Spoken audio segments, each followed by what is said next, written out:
اس دور کی جنگوں کے دستور کے مطابق زرتشتوں کا سپہ سالار کارن آگے آیا اور اس نے مسلمانوں کو انفرادی مقابلے کے لیے للکارا۔ مدینہ کا کوئی شتربان میرے مقابلے میں آ سکتا ہے؟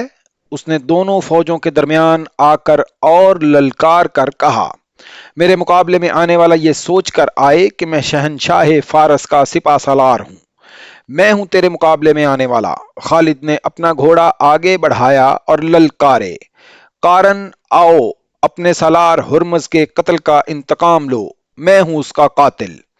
خالد ابھی قارن سے کچھ دور ہی تھے کہ خالد کے عقب سے ایک گھوڑا تیزی سے آیا اور خالد کے قریب سے گزر گیا۔ پیچھے رہ ابن ولید، یہ گھوڑ سوار للکارا، آتش پرستوں کا یہ سالار میرا شکار ہے۔ خالد نے دیکھا وہ ایک مسلمان سوار معقل بن الاعشی تھا۔ وہ پہلوانی اور تیغ زنی میں مہارت اور شہرت رکھتا تھا۔ یہ ڈسپلن کے خلاف تھا کہ کوئی سپاہی یا سوار اپنے سالار پر برتری حاصل کرنے کی کوشش کرتا، لیکن وہ وقت ایسا تھا کہ بندہ و صاحب اور محتاج و غنی ایک ہو گئے تھے۔ سپاہی اور سوار جنگ کا مقصد سمجھتے تھے، جو جذبہ سپاہیوں میں تھا وہی سالاروں میں تھا۔ معقل بن الاعشی یہ برداشت نہ کر سکا کہ اس کا سالار ایک آتش پرست کے ہاتھوں گھائل ہو۔ خالد اپنی سپاہ کے جذبے کو سمجھتے تھے۔ وہ رک گئے۔ انہوں نے اپنے اس سوار کے جذبے کو مارنے کی کوشش نہ کی۔ معقل کے گھوڑے کی رفتار تیز تھی۔ گھوڑا ایرانیوں کے سالار کارن بن کریانس سے آگے نکل گیا۔ معقل نے آگے جا کر گھوڑے کو موڑا اور کارن کو للکارا۔ کارن نے پہلے ہی تلوار اپنے ہاتھوں میں لے رکھی تھی۔ اس کے سر پر زنجیروں والا خود تھا۔ اس کا اوپر کا دھڑ زرہ میں تھا۔ اس کی ٹانگوں پر موٹے چمڑے کے خول چڑھے ہوئے تھے۔ اس کے چہرے پر انتقام کے تاثرات کی بجائے تکبر تھا، جیسے لوہے اور موٹے چمڑے کا یہ لباس اسے مسلمان کی تلوار سے بچا لے گا۔ کارن نے اپنے گھوڑے کی باگ کو جھٹکا دیا۔ دونوں کے گھوڑے ایک دوسرے کے ارد گرد ایک دو چکر لگا کر آمنے سامنے آ گئے۔ اے آگ کے پوجنے والے، معقل نے بڑی بلند آواز سے کہا، میں سپاہی ہوں، سالار نہیں۔ کارن بن کریانس کے چہرے پر رعونت کے آثار اور زیادہ نمایاں ہو گئے۔ دونوں گھوڑے ایک دوسرے کی طرف بڑھے۔ ان کے سواروں کی تلواریں بلند ہوئیں۔ پہلے وار میں تلواریں ایک دوسرے سے ٹکرائیں اور دونوں سوار پیچھے ہٹ گئے۔ گھوڑے ایک بار پھر ایک دوسرے کی طرف آئے۔ تلواریں ایک بار پھر ہوا میں ٹکرائیں۔ اس کے بعد گھوڑے پیچھے ہٹ ہٹ اور گھوم گھوم کر ایک دوسرے کی طرف آئے۔ دونوں سوار ایک دوسرے پر وار کرتے رہے۔ آخری بار کارن نے تلوار بلند کی۔ معقل نے وہ وار روکنے کی بجائے اس کی بغل کو ننگا دیکھا تو تلوار برچھی کی طرح اس کی بغل میں اتنی زور سے ماری کہ تلوار کارن کے جسم میں دور تک اتر گئی۔ کارن کی اسی ہاتھ میں تلوار تھی۔ کارن کے اسی ہاتھ میں تلوار تھی جو اس کے ہاتھ سے چھوٹ گئی۔ کارن گھوڑے پر ایک طرف جھکا۔ معقل نے اب اس کی گردن دیکھ لی، جس سے کارن کے آہنی خود کی زنجیریں ہٹ کر نیچے کو لٹک آئی تھیں۔ معقل نے پوری طاقت سے گردن پر ایسا وار کیا کہ تکبر اور رعونت سے اکڑی ہوئی گردن صاف کٹ گئی۔ مسلمانوں کے لشکر سے داد تحسین اور اللہ اکبر کے نعرے رعد کی طرح کڑکنے لگے۔ کارن بن کریانس کا سر زمین پر پڑا تھا۔ اس کی زنجیروں والے خود کے نیچے اس کی حیثیت کے مطابق 1,00,000 درہم کی ہیروں والی ٹوپی تھی۔ ایسی ہی ٹوپی ہرمز کے سر پر بھی تھی۔ کارن کا باقی دھڑ گھوڑے سے لڑک گیا، لیکن اس کا ایک پاؤں رکاب میں پھنس گیا۔ معقل نے کارن کے گھوڑے کو ٹھڈا مارا۔ گھوڑا کارن کے جسم کو گھسیٹتا دونوں فوجوں کے درمیان بے لگام دوڑنے لگا۔ ایرانیوں کے لشکر پر موت کا سناٹا طاری تھا۔ آتش پرستوں کی صفوں سے 2 گھوڑے اور آگے کو بڑھے۔ کون ہے ہمارے مقابلے میں آنے والا؟ ان 2 میں سے ایک گھڑ سوار نے للکارا۔ ہم اپنے سپہ سالار کے خون کا انتقام لیں گے۔ میں اکیلا دونوں کے لیے کافی ہوں۔ خالد نے دشمن کی للکار کا جواب دیا اور ایڑ لگائی۔ انہیں للکارنے والے دونوں ایرانی سالار قباز اور انوش جان تھے۔ اچانک خالد کے عقب سے 2 گھوڑے آئے جو اس کے دائیں بائیں سے آگے نکل گئے۔ خالد کو ایک کی للکار سنائی دی۔ پیچھے رہو ولید کے بیٹے، ان دونوں سالاروں نے ہمارے ہاتھ دیکھے ہوئے ہیں، اب ہم انہیں بھاگنے کی مہلت نہیں دیں گے۔ خالد کے لشکر کے دوسرے سوار نے کہا۔ خالد نے دیکھا یہ دونوں سوار جو اس کے قریب سے گزر کر دشمن کے مقابلے میں چلے گئے تھے، اس کے لشکر کے دائیں اور بائیں کے پہلوؤں کے سالار عاصم بن عمر اور عدی بن حاتم تھے۔ ان دونوں نے کپڑوں کا لباس زیب تن کر رکھا تھا، اور وہ جن کے مقابلے میں گئے تھے وہ سر سے پاؤں تک لوہے میں ڈوبے ہوئے تھے۔ مسلمان سالاروں کو اپنے اللہ پر بھروسہ تھا اور آتش پرست اس زرہ پر یقین رکھتے تھے جو انہوں نے پہن رکھی تھی۔ انہیں معلوم نہ تھا کہ تلوار کے وار کو آہن نہیں، عقیدہ رد روکتا ہے۔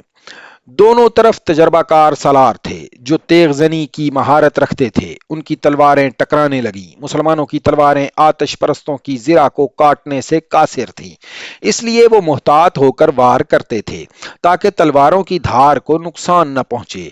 عاصم اور عدی اس طاق میں تھے کہ دشمن کا کوئی نازک اور غیر محفوظ جسم کا حصہ سامنے آئے تو وہ معقل کی طرح وار کریں۔ آخر ان دونوں نے باری باری معقل کی ہی طرح اپنے اپنے دشمن کے قریب جا کر انہیں موقع دیا کہ وہ اوپر سے تلوار کا وار کریں۔ آتش پرستوں کے دونوں سالاروں نے وہی غلطی کی جو قارن نے کی تھی۔ انہوں نے بازو اوپر کیے اور تلواریں ان کی بغلوں میں داخل ہو گئیں اور دونوں کی تلواریں گر پڑیں۔ خالد نے جب دیکھا کہ زرتشتوں کا سپہ سالار مارا گیا اور اس کے بعد اس کے وہ دونوں سالار بھی جنہیں اپنے لشکر کو منظم طریقے سے لڑانا تھا مارے گئے ہیں، تو خالد نے اپنے لشکر کو حملے کا حکم دے دیا۔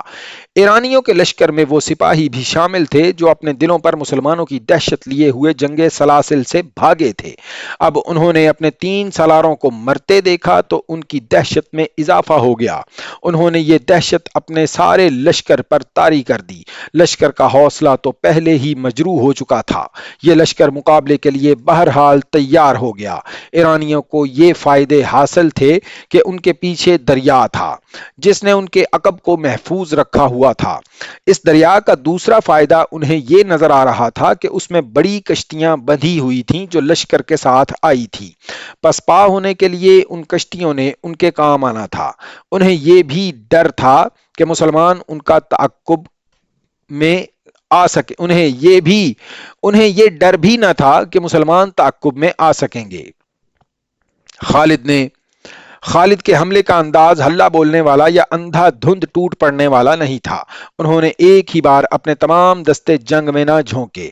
انہوں نے قلب کے دستوں کو باری باری آگے بھیجا اور انہیں ہدایت دی کہ وہ دشمن کی صفوں کے اندر نہ جائیں بلکہ دشمن کو اپنے ساتھ آگے لانے کی کوشش کریں۔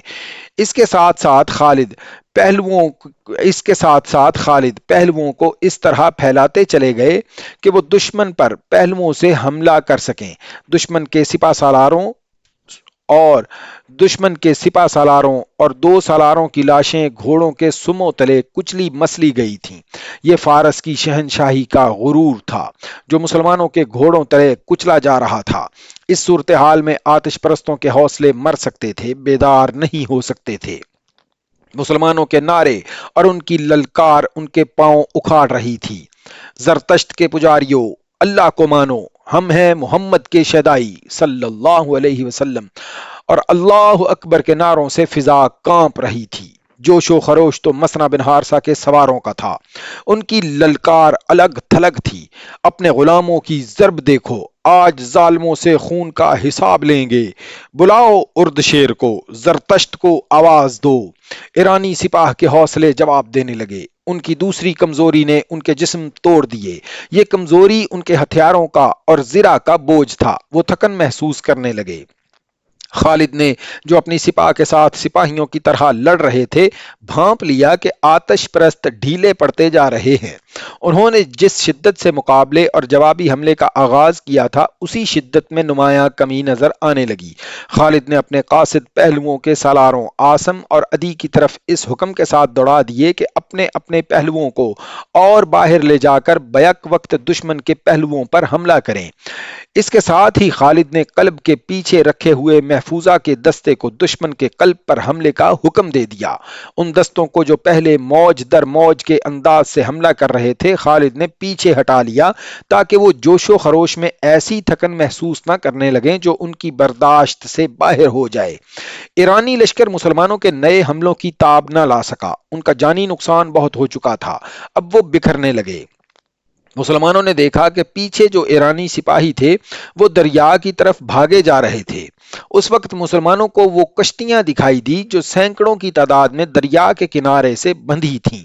کشتیاں توڑ دو، ایک مسلمان کی للکار سنائی دی۔ دشمن بھاگنے کے لیے کشتیاں ساتھ لایا ہے، ایک اور للکار سنائی دی۔ جب یہ للکار خالد تک پہنچی تو انہوں نے دائیں بائیں قاصد اس حکم کے ساتھ دوڑا دیے کہ دشمن کے عقب میں جانے کی کوشش کرو اور اس کی کشتیاں توڑ دو یا ان پر قبضہ کر لو۔ قبضہ کر لینے کی صورت میں یہ کشتیاں خالد کے لشکر کے کام آ سکتی تھیں، انہیں بھی دریا پار کرنا تھا۔ جب یہ حکم سالاروں تک اور سواروں تک اور سپاہیوں تک پہنچا تو یہی ایک للکار بلند ہونے لگی، کشتیوں تک پہنچو، کشتیاں بیکار کر دو، کشتیوں کو پکڑو۔ اس للکار نے آتش پرستوں کا رہا سہا دم خم بھی توڑ دیا۔ زندہ بھاگ نکلنے کا ذریعہ یہی کشتیاں تھیں جو مسلمانوں نے دیکھ لی تھیں۔ ایرانیوں نے لڑائی سے منہ موڑ کر کشتیوں کا رخ کیا۔ وہ ایک دوسرے سے پہلے کشتیوں میں سوار ہونے کے لیے دھکم پیل کرنے لگے۔ ان کی حالت ڈری ہوئی بھیڑوں کی مانند ہو گئی جو ایک دوسری کی آڑ میں چھپنے کی کوشش کیا کرتی ہیں۔ ایرانی سپاہیوں نے کشتیوں پر سوار ہونے کے لیے گھوڑے چھوڑ دیے، حالانکہ کشتیاں اتنی بڑی تھیں کہ ان پر گھوڑے بھی لے جائے جا سکتے تھے۔ یہ تھا وہ موقع جب مجاہدین اسلام کے ہاتھوں آتش پرستوں کا قتل عام شروع ہو گیا۔ وہ کشتیوں میں سوار ہونے کی کوشش میں کٹ رہے تھے۔ ان میں سے جو کشتیوں میں سوار ہو گئے اور رسے کھول کر کشتیاں کنارے سے ہٹا لے گئے، ان میں زیادہ تر مسلمانوں کے تیروں کا نشانہ بن گئے۔ پھر بھی کچھ خوش نصیب تھے جو بچ کر نکل گئے۔ تقریباً تمام مورخوں نے لکھا ہے اس مارکے میں 30,000 ایرانی فوجی مارے گئے۔ زخمیوں کی تعداد کسی نے نہیں لکھی۔ تصور کیا جا سکتا ہے جہاں اتنی اموات ہوئیں وہاں زخمیوں کی تعداد اموات کے ہی لگ بھگ ہوں گی۔ اس کا مطلب یہ تھا شہنشاہ فارس کی اس جنگی قوت کا بت ٹوٹ گیا تھا جسے ناقابل تسخیر سمجھا جاتا تھا۔ اللہ کی تلوار نے کسریٰ کی طاقت اور غرور پر ضرب کاری لگائی تھی جس نے مدائن میں کسریٰ کے ایوانوں کو ہلا ڈالا تھا۔ دریائے معقل کے کنارے خون میں ڈوب گئے تھے۔ میدان جنگ کا منظر بڑا ہی بھیانک تھا۔ دور دور تک لاشیں اور تڑپتے زخمی بکھرے نظر آتے تھے۔ زخمی گھوڑے دوڑتے پھرتے اور زخمیوں کو رونتے پھر رہے تھے۔ مجاہدین اسلام نے اپنے زخمی ساتھیوں کو اور شہیدوں کی لاشوں کو اکٹھا کیا۔ میدان خون سے لال ہو گیا تھا۔ خالد ایک بلند جگہ پر کھڑے میدان جنگ کو دیکھ رہے تھے۔ ایک طرف سے ایک گھوڑ سوار گھوڑے کو سرپٹ دوڑاتا آیا۔ اس نے خالد کے قریب آ کر گھوڑا روکا۔ وہ مسنا بن حارثہ تھا۔ گھوڑا خالد کے گھوڑے کے پہلو کے ساتھ کر کے مسنا گھوڑے پر ہی خالد سے بغل گیر ہو گیا۔ ابن ولید، مسنا نے جذبات سے لرزتی ہوئی آواز میں کہا، میں نے آج مظلوم مسلمانوں کے خون کا انتقام لے لیا۔ ابھی نہیں ابن حارثہ، خالد نے بڑے سنجیدہ لہجے میں کہا، ابھی تو ابتدا ہے، ہمارے لیے اصل خطرہ اب شروع ہوا ہے۔ کیا تم نے ان کشتیوں کی تعداد نہیں دیکھی؟ کیا تم نے نہیں دیکھا کہ یہ کشتیاں کتنی بڑی اور کتنی مضبوط تھیں؟ اور تم نے یہ بھی دیکھا ہوگا کہ فارسیوں کے پاس ساز و سامان کس قدر زیادہ ہے۔